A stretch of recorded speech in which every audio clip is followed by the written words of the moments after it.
제가 오늘 말씀을 묵상을 하면서 눈에 확 들어오는 단어가 있었어요. 도리라는 그러한 단어입니다. 도는 길도자를 쓰겠죠. 그리고 이자는 다스릴 리죠. 그래서 뭐 이성 할 때 이 리자예요. 그래서 이 도리를 사전적 의미로 한번 제가 찾아보았더니 사전에서 이렇게 표현을 합니다. 마땅히 행해야 할 바른 길. 이것이 바로 도리라는 것이죠. 자, 그렇다면 사람에게 적용을 해보면 사람의 도리가 있을 거예요. 그렇죠? 세상에 적용해 보면 세상의 도리가 있을 것이고요. 하나님에게 적용을 한다면 하나님께서도 도리를 가지고 계신다라고 그렇게 생각해 볼 수 있습니다. 자, 그러면 여러분, 우리는 예수 그리스도를 믿는 믿음으로 말미암아 그리스도인이 된 하나님의 백성들이에요. 그렇다면 우리 그리스도인들에게도 도리가 있다라고 우리가 생각해 볼 수 있습니다. 자, 그러면 우리가 계속 지금 우리 창세기 19장 말씀을 통해서 아브라함을 우리가 상고하면서 또 하나님 주신 은혜를 우리가 경험해 가고 있는데, 자, 그러면 여러분, 아브라함에게 주신 도리가 있을까요? 없을까요? 있습니다. 예전에 우리가 창세기 18장 19절 말씀을 상고한 적이 있었는데, 여기에 보면 도리가 어떤 도리인지, 아브라함에게 주신 도리가 무엇인지를 우리가 살펴볼 수 있는 거예요. 내가 그로 그 자식과 권속에게 명하여 여호와의 도를 지켜. 여기서 도라는 것이 바로 도리입니다. 영어 성경에 보니까 doing, do, 하는 거예요. 그러니까 여호와의 하는 것, 여호와의 doing을 지켜 의와 공도를 행하게 하려고 그를 택하였나니 이는 나 여호와가 아브라함에게 대하여 말한 일을 이루려 함이라. 하나님께서는요, 아브라함을 선택하셔서 아브라함에게 도리를 주셨어요. 그것은 뭐냐면 여호와의 도리를 지켜서 너와 그 권속과 후손에게, 권속이라는 것은 가족의 옛날 말이에요. 그 가족과 그 후손들에게 계속 지킬 수 있도록 가르치면서 그렇게 그 도리를 행하라라고 하나님께서 아브라함을 선택하셨다는 것입니다. 자, 하나님께서는 이렇게 사람, 아브라함에게도 주셨고요, 또 저와 여러분에게도 주셨고 롯에게도 역시 도리를 주셨습니다. 하나님은 이렇게 도리를 다 하셨지만, 그러나 그 도리를 다 감당하지 못하는 것은 하나님이 아니라 사람이었다는 것을 우리가 깊이 생각해 볼 필요가 있는 것이죠. 특히 롯의 사람의 도리를 다 못했다는 것은 우리가 깊이 생각해 보아야 합니다. 여러분, 하나님께서 아브라함을 택하셔서 그 여정에 동행케 한 사람이 바로 롯이었습니다. 아브라함에게 있어서는 조카였죠. 그래서 이 조카 롯은 아버지가 일찍 죽는 바람에 큰아버지와 함께 갈대아인의 우르를 떠나서 하란 땅에 기거하게 되었고, 그곳에서 10여 년 정도 살다가 이제 가나안 땅으로 이주해서 그곳에서 하나님 앞에 예배하는 큰아버지 되신 아브라함의 그 믿음을 보았을 거예요. 또 애굽으로 내려가서 넘어지고 자빠지고 이렇게 하다가도 아브라함이 하나님을 더 깊이 사랑하는, 하나님께서 또 아브라함을 얼마나 사랑하시는지 그것을 다 보았단 말이죠. 비록 서로 간에 재산이 부풀려지고 또 그 다음에 양떼가 많아서 이 목초지 때문에 서로 갈라지기는 했지만, 그러나 하나님께서 롯을 사랑하셔서 롯을 구원하시고 또 그런 모든 것들을 롯의 입장에서 보면 하나님께서 나를 사랑하시는구나, 하나님께서 나에 대한 도리를 다 하시는구나, 그렇게 느꼈을 것이고요. 롯 역시도 자신이 하나님에게 해야 할 도리가 있다는 것을 어느 정도 짐작을 했었을 것입니다. 그런데 오늘 본문에 보면 기가 막히게도 롯은 자신이 해야 할 그 도리를 다 잊어버리고, 세상에 이런 일도 성경에 기록되어 있구나 할 만한 정말 부끄럽고 창피스럽고, 그리고 이건 도대체 예수님을 안 믿는 사람들도 하지 않는 그 이상한 일을 통해서 롯이 모압과 암몬의 조상이 되어버리는 그런 엄청난 이상한 일이 오늘 본문 가운데 기록되어 있다는 거예요. 자, 우선 결론은 먼저 우리가 이야기하고 오늘 본문에 좀 들어가도록 하겠습니다. 여러분, 하나님께서 우리에게 주신 이 하나님의 도리를 잘 지키도록 우리에게 사람의 도리를 주셨는데, 그 사람의 도를 지키면 우리에게 주어지는 것은 복입니다. 믿으시면 아멘. 제 얘기가 아니라 성경 말씀이에요. 여러분 한번 보실래요? 시편 112편 12절 말씀 한번 보십시다. 여기에 보면 여호와를 경외하며 그의 계명을 크게 즐거워하는 자는 복이 있도다. 여호와를 경외하고 하나님의 계명을 즐거워하는 것이 이것이 우리에게 주신 사람의 도리라는 거예요. 자, 그렇게 되면 어떻게 될 것입니까? 그의 후손이 땅에서 강성하며 정직한 자들의 후손에게 뭐가 있으리로다? 맞아요. 하나님께서 우리에게 주신 이 도리를 다 우리가 지키면 우리에게는 복이 임하는 것입니다. 그런데요, 놀라운 것은 이 도리를 행하지 않게 되면 어떤 일이 일어날까요? 자, 여러분 짐작이 되시죠? 전도서 2장 12장 14절 말씀 한번 보십시다. 같이 한번 읽어보십시다. 하나님은 모든 행위와 모든 은밀한 일을 선악간에 심판하시리라. 우리가 숨겨놓고 사람의 도리를 그리고 하나님께서 나에게 주신 그 도리를 감당하지 않으면 선악간에 하나님께서 심판하신다는 거예요. 이 도리에 대하여 우리는 하나님의 심판을 면할 길이 없다는 것입니다. 그러므로 사람으로서 이 하나님께서 우리에게 주신 도리를 지키는 것이 얼마나 소중하고 심지어는 이것이 우리에게 복이 되는 것뿐만 아니라 화가 되고 우리의 생존과도 연관된다는 것을 우리는 알게 되는 거예요. 오늘 본문은요, 이상하게도 모압이라는 족속과 암몬이라는 족속의 시작을 알려주고 있는데 이 두 거대 족속의 그 시작이 반인륜적이고 반윤리적이고 반도덕적이고 이것을 뛰어넘어서 반성경적이고 하나님의 도리와 이치와는 전혀 관계가 없는 그런 일로 시작된다는 것을 우리는 깊이 깨닫게 될 것입니다. 여러분, 오늘 본문에는요, 우리가 해야 할, 우리에게 마땅히 감당해야 할 하나님이 주신 도리가 있습니다. 이것이 하나님의 도리이자 하나님께서 우리에게 주신 도리예요. 그러나 이에 반하여 세상의 도리가 있다는 것도 우리는 또한 알게 되면서 우리의 신앙생활이 얼마나 어려운지 오늘 말씀을 통해서 우리가 알게 될 것입니다. 저는 여러분들 한 분 한 분들 축복합니다. 사랑하는 여러분, 하나님의 도리를 행하시기 바랍니다. 하나님께서 주시는 그 복을 누리실 수 있기를 바랍니다. 하나님께서 나에게 주신 그 도리를 감당하여 여러분에게는 큰 은혜와 축복이 될 수 있기를 바랍니다. 우리는 이 목표를 가지고 오늘 말씀을 들어야 합니다. 자, 그러면 오늘 하나님께서 4가지 도리에 대해서 교훈을 우리에게 주시는데 첫 번째 우리에게 주시는 교훈은 뭐냐면요, 불을 떠나서 하나님께로 나아가는 것이 사람의 도리라는 사실입니다. 사람이 마땅히 해야 할 일이라는 것이에요. 자, 여러분의 인생은 이제 시작이 되었습니다. 인생은 시작이 있으면 반드시 그 끝도 있어요.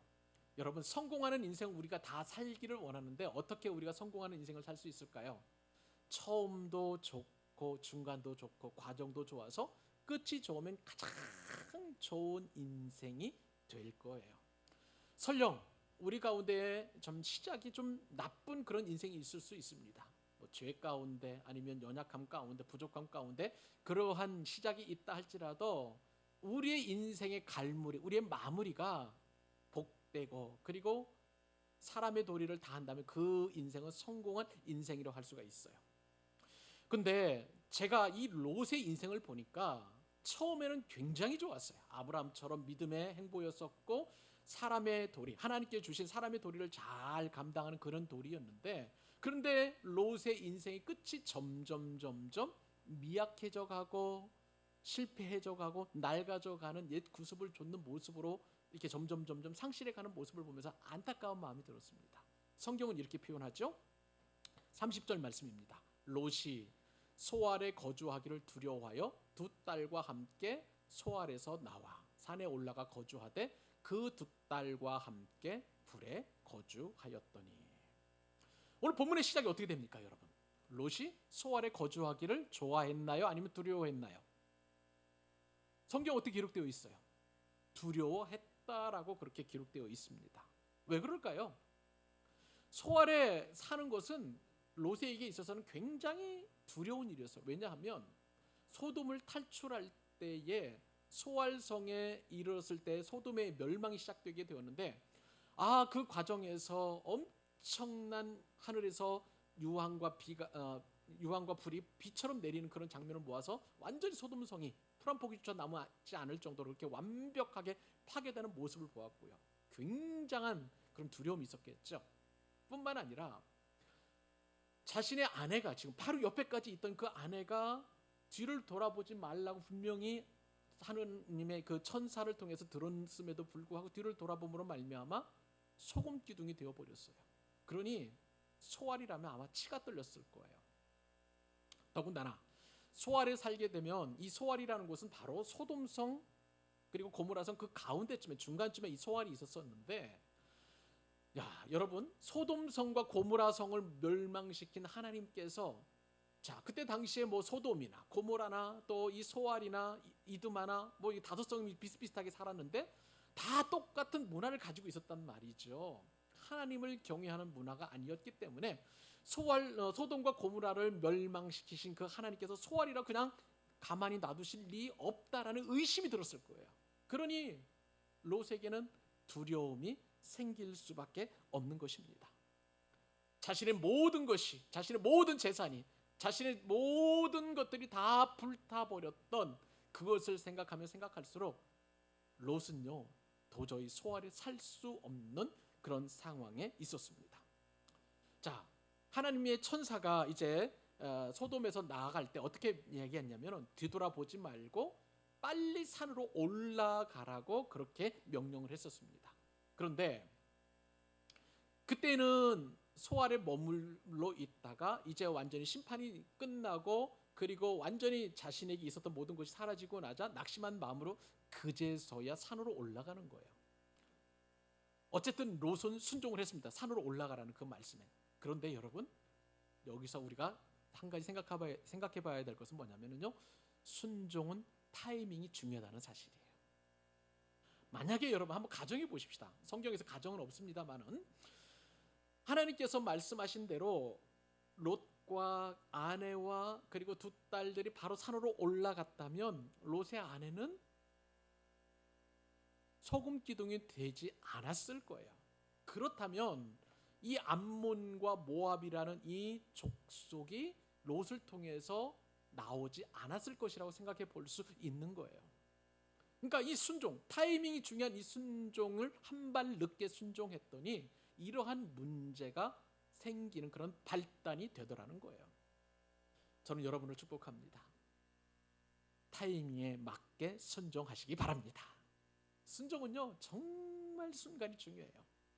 하나님께서 원하시는 순간에, 하나님께서 원하시는 시간에, 하나님께서 원하시는 타이밍에 순종할 때 우리에게는 하나님께서 약속해 주신 복이 보장된다는 사실인 것입니다.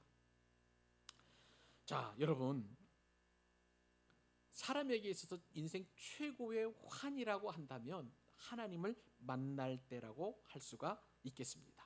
그런데요 여러분, 이 롯과 그리고 두 딸들은 산으로 올라가서 늦게 순종했지만 그가 갔던 곳은 어디냐면 산 속에 있는 굴이에요. 굴 속에 들어가서 그렇게 생활을 하게 됩니다. 롯의 입장에서 보면, 그리고 두 딸들의 입장에서 보면은 이 엄청난 트라우마를 견뎌내기 위해서 세상에 있는 모든 관계들을 다 끊어버리겠다, 그런 상황으로, 그런 마음을 가지고 굴로 들어가게 되었던 거예요.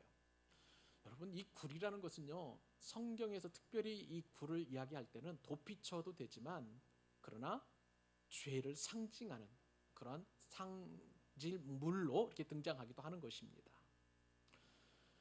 굴에 들어가서 하나님을 만난다기보다는 굴에 들어가게 되면은요 우리는 그 안에서 갇혀서 내면에, 우리 굴도 많죠. 내면의 굴도 있을 수 있고요, 죄악의 굴도 있을 수 있고요, 또 실제적으로 삶의 환경에서 굴로 있을 수 있고요. 우리가 잘못해서 들어가면은요 우리는 항상 장롱이라는, 어렸을 때 제가 보니까 그 굴로 들어가기를 좋아했던 것 같습니다. 그러니까 이 굴이라는 것은 죄를 잉태할 수밖에 없는 그런 상황인 거예요. 여러분, 신약 성경에도 보면 무덤과 관련된 부분들이 많이 나오는데 이 무덤도 보면은 거기는 살아있는 사람이 사는 곳이 아니라 죽은 시체가 들어가는 곳이 바로 굴이라는 것을 우리가 생각해 보면 이 굴이 상징하는 의미가 무엇인지를 우리가 살펴볼 수 있는 거예요. 음습하지요. 죽음이 있는 것이죠. 사망이 있는 것이죠. 그리고 무엇보다도 하나님이 떠나 있는 곳이 바로 이 음부 불이라고 할 수가 있는 거예요. 이런 상황 속에서 사실 하나님을 만나면 얼마나 좋겠습니까? 하나님을 만나면 최고의 환희가 있고 기쁨이 있을 거예요. 하나님을 만나면 우리의 죄를 깨닫게 되고 회개하게 될 거예요. 그러면 우리가 거룩에 이르게 될 것이고 하나님과 깊은 관계 속에서 하나님의 뜻을 알게 되고 우리의 영혼이 밝게 하나님 앞에 나아가서 그 은혜를 충만하게 경험할 수 있게 될 것입니다. 그런데 롯은요, 산에 올라가라는 그 말씀에는 뒤늦게 순종하면서도 거기서 머물지 않고 더 깊은 굴 속으로 들어가서 하나님과 점점 멀어져 갔던 것을 오늘 본문은 우리가 알 수 있습니다. 본문에서. 여러분, 이쯤 되면 우리가 앞으로 어떤 일이 일어날까 좀 생각이 들지요? 계산이 되죠? 엄청난 죄가 그 안에서 죄의 역사가 이루어진다는 것을 우리는 어렵지 않게 짐작하고 있는 거예요. 사랑하는 여러분, 이 동굴 속에 있는 롯에게 필요한 것이 있습니다. 그것은 뭐냐면요, 아브라함이에요. 이 동굴 속에 빨리 나와서 하나님을 경험하도록, 하나님을 만날 수 있도록 누군가는 얘기해 줘야 되는데, 그랬다면 롯은 더 이상 이 엄청난 죄를 짓지 않았을 거예요. 그런데 그 아브라함이 말해줄 사람이 없는 거예요. 너 하나님이 너를 사랑하셔. 하나님께서 너를 기대하고 계셔. 하나님께서 너를 인도해 주실 거야. 지금까지 소돔에서 인도해 주셨던 그 하나님께서 앞으로의 삶을 책임져 주지 않겠니? 라고 말할 수 있는 그 한 사람이 롯에게 너무나 필요했는데, 롯은 아브라함에게로 나갔으면 얼마나 좋았을까요? 그러나 산속 깊은 굴로 들어가게 되었다는 거예요. 여러분의 한번 삶을 돌이켜보실 수 있기를 바랍니다. 여러분은 지금 어느 굴에 들어가 있습니까? 죄의 굴입니까? 내 마음의 굴입니까? 관계를 단절시키려는 그런 미움의 굴입니까? 그 어떤 굴이 나를 사로잡고 있는지 한번 살펴보셨으면 참 좋겠어요. 이 굴에서 나와서 하나님께로 나아가십시오. 그것이 바로 하나님께서 우리에게 주신 사람의 도리인 줄로 믿습니다.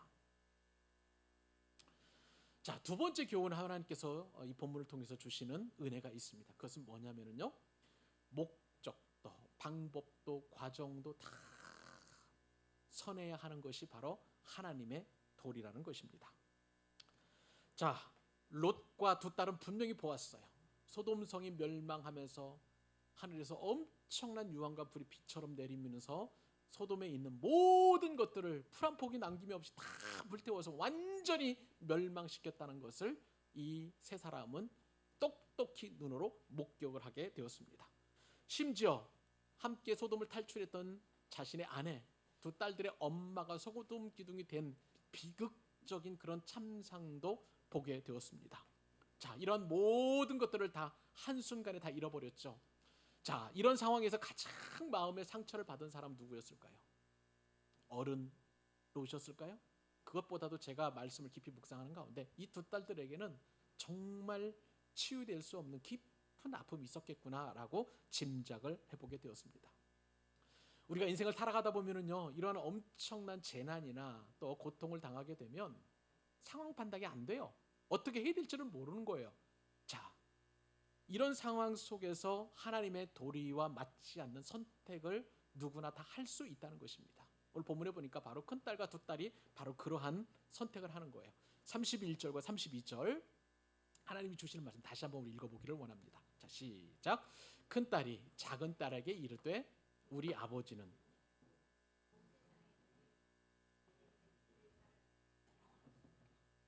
우리가 우리 아버지에게 술을 마시게 하고 동침하여 우리 아버지로 말미암아 후손을 이어가자. 산으로 거처를 옮긴 이후에 이 세 사람이 얼마만큼 동굴 생활을 했는지는 성경은 밝히지 않아요. 잘 모르겠습니다. 그런데 소돔과 고모라의 향락이 몸에 배어있던 이 두 딸들에게 동굴 생활은 굉장히 지루했을 것입니다. 소돔이라는 큰 도시에서 나이트클럽도 가야 되고, 그 다음에 또 이제 게임방에도 가야 되고, PC방도 좀 가고 싶고, 그리고 또 뭡니까? 뭐 노래방도 가서 노래도 좀 불러야 되고, 뭐 하고 싶은 일들, 해왔던 일들이 너무나 많았는데, 동굴 생활, 이제 식구를 봐야 아빠와 그 다음에 언니와 자기밖에 없는 이 세 사람밖에 없으니 늘 무료했을 거예요. 별로 특별히 할 일도 없고. 저는 이제 말씀 묵상할 때 그 생각을 못했었는데 저희 아내가 어제 순장반 할 때 이런 이야기 하더라고요. 어떻게 술을 가지고 갔는지. 누가 챙겼을까요? 롯이 챙겼을까요? 아니면 딸들이 챙겼을까요?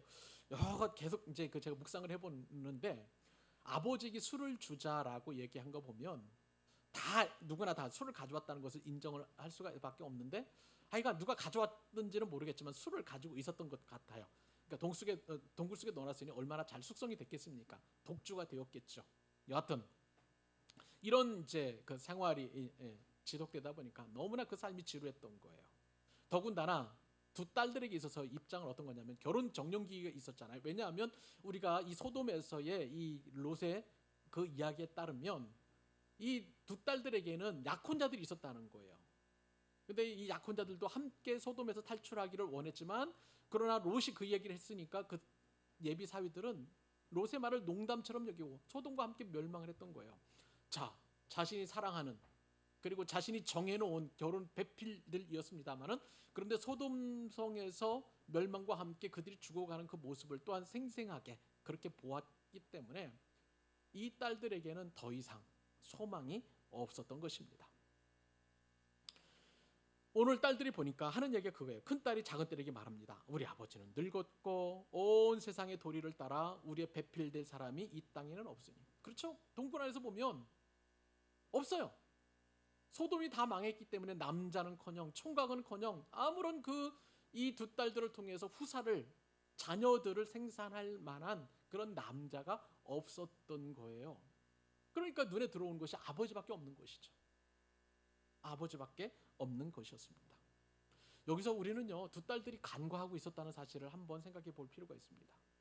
동굴 안에서 나왔다면 하나님께서 멸망시키신 것은 그냥 소돔과 고모라였지 전체 지구가 아니라는 것을 이 두 딸들은 잊고 있었던 거예요. 그러니까 이 동굴 안에 갇혀 있다 보니까 그의 세계관이 거기밖에 보이지 않는 거예요. 그러니까 그 안에서 대안을 찾고 살 길을 찾고 자신의 자손들을 남길 만한 그러한 흔적을 찾으니까 아버지밖에 보이지 않는 거예요. 죄의 속성이 바로 여기 있습니다. 그러니까 불에서 빨리 나와야 되는 것인데 두 딸들은 나오지 않았던 것이죠. 그래서 이 딸들이 이제 구체적인 계획을 세웁니다. 어떤 계획을 세웁니까? 아버지로 말미암아 후손을 이어가자. 말미암는다는 말이 참 기가 막힌 말이에요. 아버지와 관계를 갖자는 거예요. 아버지와 잠자리를 하자는 거예요. 동침하자는 그 이야기를 서로 아무렇지도 않게 그 이야기를 주고받는 것을 보게 됩니다. 여러분 이 말이 도대체 제정신을 가지고 있는 사람들이 할 수 있는 그런 말이라고 여러분 생각하세요? 친딸인데 아버지와 함께 관계를 맺어서 그렇게 우리의 후손을 이어가자. 여러분 이것은요 그때 당시에 소돔과 고모라가 가지고 있었던 세상적인 가치관이에요. 세계관이라고 할 수가 있을 것입니다. 이런 대화를 아무렇지도 않게 하는 그것만 봐도 소돔성의 음란한 삶의 방식, 이 세계관이 얼마나 철저하게 이 두 딸들이 그대로 이식되어 있는지 우리는 엿볼 수 있는 것입니다. 여러분 여기서 우리는 굉장히 중요한 영적인 교훈을 한 가지 얻게 됩니다. 우리의 죄는요 소돔을 떠났다고 해서 우리의 죄가 사라지지 않아요. 우리의 죄는 굴 속에 들어갔다고 해서 그 죄가 전혀 사라지지 않는다는 것입니다. 하나님께서는 세상의 관영함을 보시고 노아의 시대의 홍수를 통해서 모든 인류를 다 멸망시켰어요. 그래도 그 죄는 없어지지 않았고요. 소돔성의 불과 그리고 유황불을 내려가지고 다 불태웠어도 그 죄는 사라지지 않고 이처럼 불 속에 남아서 죄의 역사가 이루어지고 있는 것을 보게 됩니다. 그러니까 이 사람들이 찾는 것은 세상의 도리였어요. 세상의 도리는 내가 이 땅에 태어난 것은 내 후손을 통해서 나를 계속해서 기억하게 하는 것인데 그것이 바로 세상의 도리였던 것이죠. 이 세상의 도리를 찾다 보니까 하나님의 도리는 완전히 이 두 딸들에게는 계획에 없고 계산에 쓰지 않는 것을 보게 됩니다. 아브라함이 있었으면 얼마나 좋았을까요? 하나님의 도리를 가르쳐 주었을 거예요. 우리도 부모된 입장에서 보면은요, 바로 이러한 일들을 자녀들에게 꼭 이야기해 주어야 합니다. 부모된 우리가 자녀에게도 야, 예수가 밥 먹여줘? 너 교회 가면은 뭐 먹을 것이 생겨? 너 교회 가는 그 시간에 고3인데 교회 가? 그러지 말고 그 시간에 차라리 영어 단어 하나 외우고 학원에 가서 수학 강의 들어. 이것이 너 인생이 더 좋고 더 명문대학에 갈 것이다 라고 그렇게 얘기해주는 부모들이 적지 않다는 거예요. 여러분, 그렇게 자라난 자녀들이 어떻게 되는지 아세요? 여러분, 이 롯의 두 딸과 같이 그런 말을 하고 그런 행동을 하는, 세상의 도리를 좇는 사람이 된다는 것 우리가 명심해야 될 것입니다. 세상의 도리는요, 딱 한 가지예요. 목적과 그리고 결과만 좋다면 수단과 방법은 가리지 않아도 된다는 거예요. 그런데 하나님의 도리는 달라요. 여러분, 하나님의 도리는 목적도, 수단도, 방법도, 과정도, 그리고 결과도 좋아야 한다는 것입니다. 여러분들의 인생에 결정하는 그 법칙이 무엇인가요? 세상의 도리입니까? 아니면 하나님의 도리입니까? 바라기는 후자를 선택하실 수 있기를 바라요. 목적도, 방법도, 과정도, 그리고 그 결과도 선한 하나님의 도리를 좇을 때 우리는 성공한 인생이 될 줄로 믿습니다. 그 은혜가 여러분들 모두에게 있기를 주님의 이름으로 축원합니다. 세 번째 우리가 살펴볼 도리는요, 세상의 도리는 죄와 번복이 되었다는 거예요. 막 섞여 있어요. 그것도 아주 막 징글징글하게 섞여 있다는 것을 우리가 안과해서는 안 됩니다. 죄로 오염된 인간은 스스로 그 죄의 구덩이에서 탈출할 수 있을까요? 절대 그럴 수 없습니다. 오히려 점점점 더 죄악의 타락의 깊은 늪으로 빠져들게 됩니다. 이것이 바로 죄의 확장성이에요. 죄는요, 가만히 놔둬도 그냥 점점 눈덩이처럼 불어나서 그 안에서 그냥 내가 더불어서 주님과 더불어서 먹고 주님과 더불어서 살아야 되는데 죄와 더불어서 먹고 마시고 즐기고 하는 그런 상황이 전개가 된다는 거예요. 여러분 한번 보실래요? 33절로 35절에 바로 그러한 세상의 도리를 좇았을 때에 얼마나 죄와 뒤범벅이 되는 삶이 다는지 이렇게 성경에 기록하고 있습니다. 그 밤에 그들이 아버지에게 술을 마시게 하고 큰딸이 들어가서 그 아버지와 동침하니라. 그러나 그 아버지는 그 딸이 눕고 일어나는 것을 깨닫지 못하였더라. 이튿날 큰딸이 작은딸에게 이르되 어젯밤에는 내가 우리 아버지와 동침하였으니 오늘 밤에도 우리가 아버지에게 술을 마시게 하고 네가 들어가서 동침하고 우리 아버지로 말미암아 후손을 이어가자 하고 그 밤에도 그들이 아버지에게 술을 마시게 하고 작은딸이 일어나 아버지와 동침하니라. 그러나 아버지는 그 딸이 눕고 일어나는 것을 깨닫지 못하였더라. 여러분, 굴속은 기본적으로 어둠이 있는 곳이에요. 그런데 이 죄의 역사가 밤에 또 이루어지는 것을 보게 됩니다. 첫날 밤에는 큰딸이 아버지와 동침을 하게 되고요. 또 다음날 밤에는 이제 작은딸이 아버지와 동침하게 됩니다. 얼마나 이게 혼란스럽고 혼돈스러운지 몰라요. 어둠의 특징은 혼돈이에요. 여러분, 하나님께서 세상을 창조하시기 전에 어둠이라는 그 혼돈에서 빛을 하나님께서 창조하셨잖아요.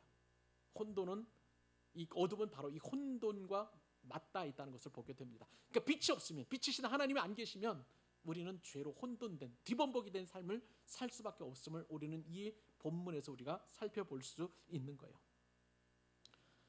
롯과 그리고 큰딸과 두 딸이 보낸 이 밤은요, 타락의 밤이었고 혼돈의 밤이었고 죄와 뒤범벅이 된 그런 밤이었던 것을 알게 됩니다. 롯은 딸이 따라주는 술에 취해서 깊은 잠에 빠졌고 그 때를 이용해서 큰딸이 아버지와 동침을 하게 된 거예요. 쉽게 말하면요, 롯이 큰딸에게 동침을 당한 것이죠. 그런 상황이 벌어지게 되었습니다. 그런데 특징이 하나 있어요. 롯이 그것을 깨닫지 못했다는 거예요. 다음 날에도 똑같은 일이 벌어집니다. 이번에는 작은 딸이 들어가서 롯과 동침을 하는데 롯이 또 동침을 당해서 작은 딸도 임신을 하게 되는 기가 막힌 일이 벌어지게 되는 거예요. 그런데 우리가 여기서 깜짝 놀랄 만한 사실은 롯이 그것을 깨닫지 못했다는 거예요.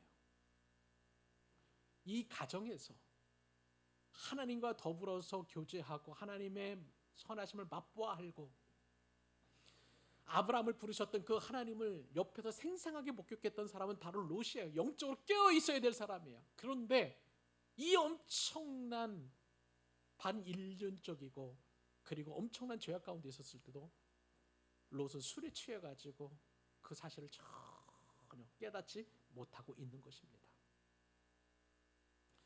여러분, 사람이 죄를 깨닫지 못하고 반복이 되면 그 결론이 어떻게 되는지 아세요, 여러분? 솔로몬이 이렇게 이야기를 합니다. 잠언서 26장 11절에서 개가 그 토한 것을 도로 먹는 것 같이 미련한 자는 그 미련한 것을 거듭 반복해서 행하느니라.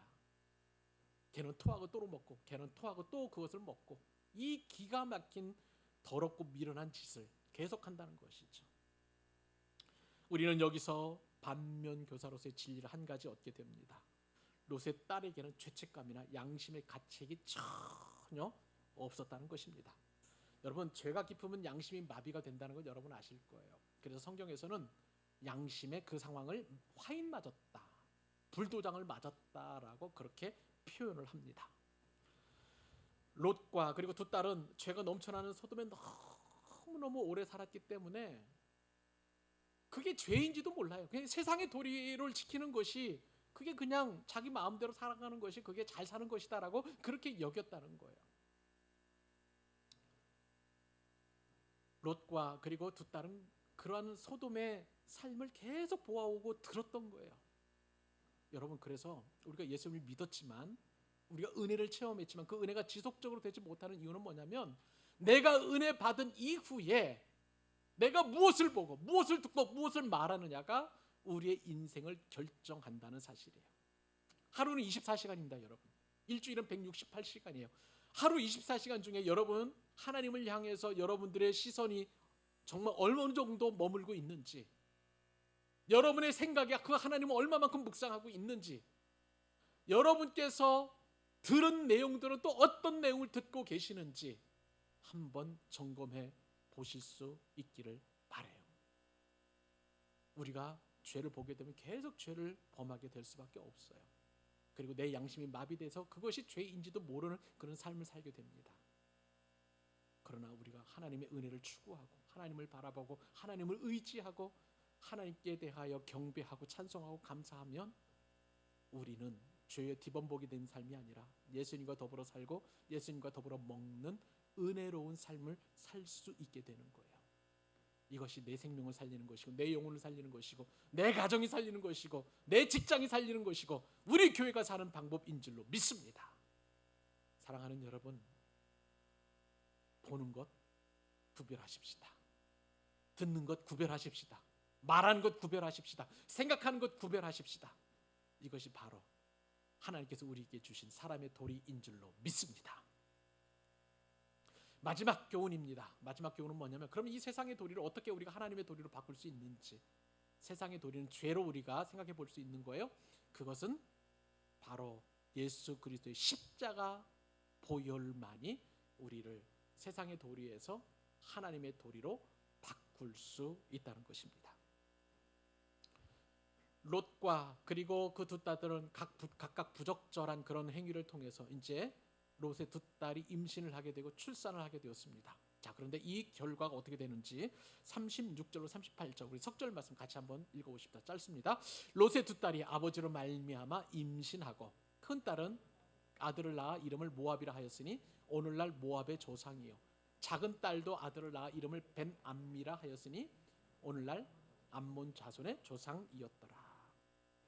여러분, 롯의 큰 딸이 임신해서 낳은 그 아들이 모압이라는 아들이었습니다. 근데 이 모압은요, 나중에 성경에 어떻게 등장하냐면 금오수 신을 섬기는 우상숭배의 가장 앞장서는 민족이 된 거예요. 죄의 결과물은 바로 이렇게 나타나는 거예요. 그리고 작은 딸과의 사이에 얻은 아들이 벤암미인데 이 벤암미는요, 이 금오수 신보다 더 독한 악신 몰렉신을 섬기는 그러한 족속이 되었습니다. 몰렉신은요, 기본적으로 인신 제사를 받는 그 신이었어요. 그래서 불타는 그 제단 위에 자기 아들을 태워서 몰렉신을 이렇게 숭배하는 그런 엄청난 죄를 짓는 그런 족속이 바로 암몬 족속이 되었던 것입니다. 모압과 암몬 족속은 역사적으로 이스라엘을 괴롭힌 민족으로 정평이 나와 있습니다. 여러분, 이 모압과 암몬 족속은 기본적으로 이제 여러분 성경에 보면 요단강을 통해서 서쪽은 이제 가나안 지역이죠. 동쪽은 지금의 요르단 땅인데 그 요르단 땅의 맨 위쪽이 바로 암몬 족속이 살았고요.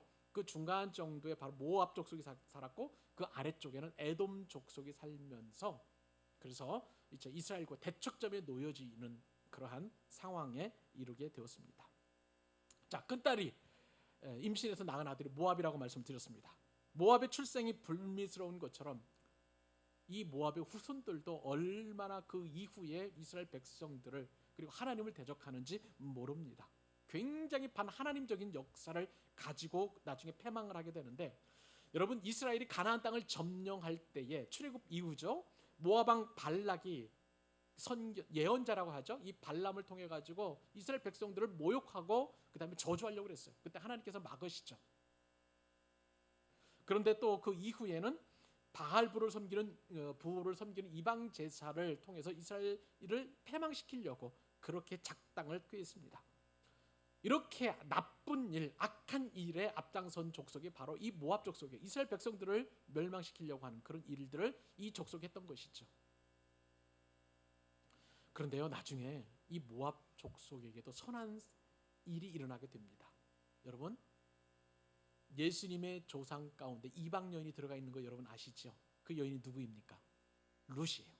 룻이 어느 나라 족속의 후손인가요? 모압 족속의 후손이라고 할 수가 있겠습니다. 여러분, 그러므로 하나님께서는요 참 선하시고 하나님 너무 좋으세요.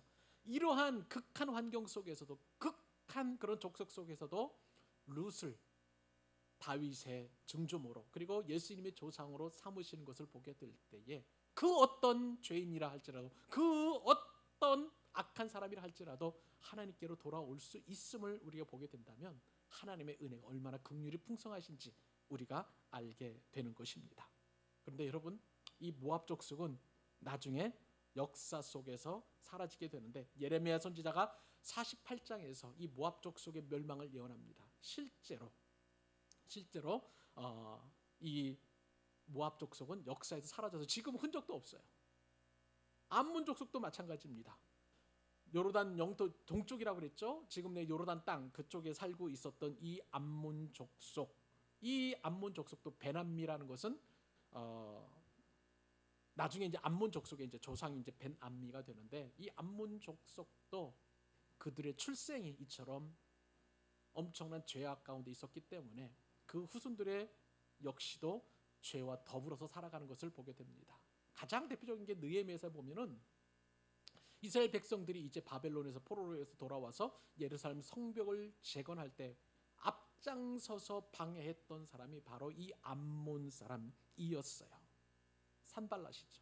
도비야죠. 도비야. 그리고 호론 사람 산발랏과 함께 성벽 재건을 방해했던 사람이 바로 이 암몬 족속이었다는 것입니다. 그러나 헬라 제국 때에 알렉산더 대왕에 의해서 이 암몬 족속도 역사에서 완전히 사라져 버리는 것을 보게 됩니다. 자, 여기서 이제 죄의 뿌리를 한번 살펴보게 될 텐데, 오늘 본문에 보니까 두 딸이 아들을 낳고 자기 이름을 지었는데 이것이 기가 막힙니다. 모압이라는 것은 from my father예요. 나의 아버지로부터 태어난, 그 뜻이 바로 이 모압이고요. 그 다음에 벤암미는 이 뜻은 뭐냐면은 나의 아버지의 아들. 벤이라는 것은 아들이라는 것이고, 암미는 나의 아버지라는 뜻이에요. 나의 아버지 아들. 결국은 오늘 성경에 보니까 36절 이렇게 표현되어 있죠. 롯의 두 딸이 아버지로 말미암아, 친딸이 아버지로 말미암아, 이 뿌리가, 모압과 암몬의 뿌리가 아버지였다는 것을 창세기 저자인 모세는 의도적으로 이렇게 드러내고 있는 것을 보게 됩니다. 여러분, 여기서 우리는 하나님의 놀라운 은혜를 경험하게 됩니다. 하나님의 은혜는요 수시로 우리에게 임하는데, 그 은혜를 우리가 자각하지 못하고 그 은혜에 대해서 깨닫지 못할 때 우리는 죄와 번복이 된 삶을 살 수밖에 없지만, 그러나 이 세상의 도리를 뛰쳐나갈 수 있는 유일한 것은 뭐냐면 오직 예수님의 보혈밖에 없다는 거예요. 나의 죄를 씻는 것은 예수님의 보혈입니다.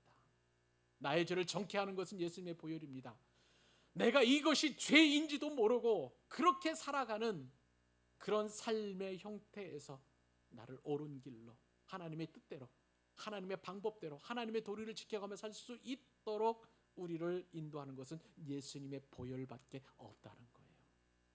보혈의 능력이 우리 삶을 지배해야 합니다.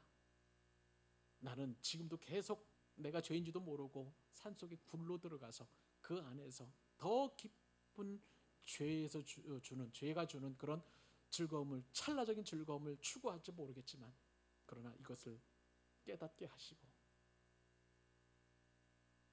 이 죄의 굴에서 돌파하고 벗어나게 하시는 것은 예수님의 보혈밖에 없다는 거예요. 여러분, 매일매일 주님의 보혈을 나를 정결케 하기 위해서 기도하시기 바랍니다. 예수님의 보혈이 우리 가정을, 우리 교회를, 이 나라를 깨끗하게 섬기고, 또 무엇보다도 이 대한민국 국민이 예전에 가졌던 가난한 심령이 다 벗어나서 하나님의 도리를 버리고 세상의 도리를 쫓아가고 있는 그 상황 속에서 하나님, 이 백성을 불쌍히 여겨주시고 하나님의 도리를 따를 수 있도록 예수님의 보혈로 정결케 해주십시오. 그렇게 중보하는 저와 여러분 되실 수 있기를 우리 주님의 이름으로 축복합니다. 기도하겠습니다. 하나님 아버지,